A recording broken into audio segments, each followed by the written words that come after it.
going to give you a few of the hints for story crafting. So I talk about story crafting this way. People talk about storytelling, and actually there's an article in Harvard Business Review, storytelling that drives bold change. It's in Harvard Business Review, and this is Harvard Business Review, November, December, this past year. So storytelling is a big deal. Stories have three components. They have a struggle, a search, and a solution.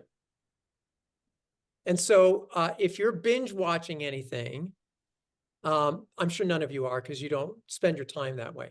But if you are, how you read a book or how you watch a Netflix series or something like that, they start with what they call a hook, and that's the struggle. They put the hero in peril. And so there's that. Now think about the story I told. I started with, I had just retired. I said, no, no, no. That's the struggle. The struggle begins.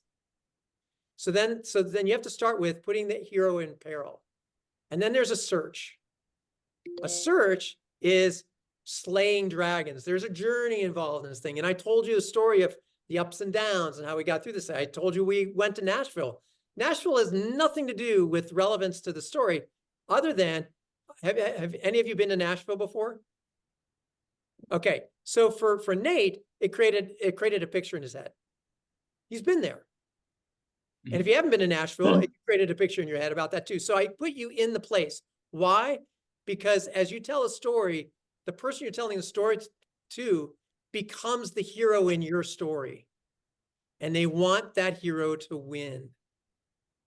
So as they're going through and slaying the dragons, if you tell the story right and you pull the audience into, and this is good for speaking too, Paul, when you pull the audience into your story and you describe it with some good details, sensorial details, man, they're now you, and they want to win.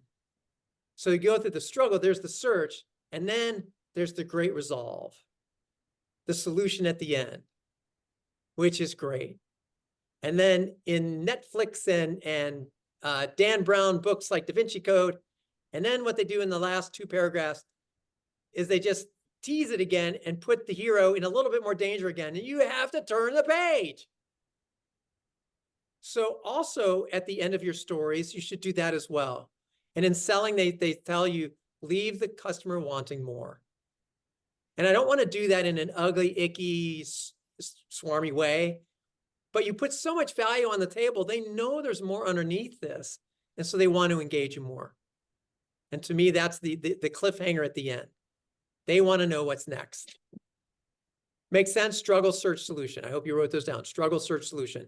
Every story has those, fundamental pieces to it.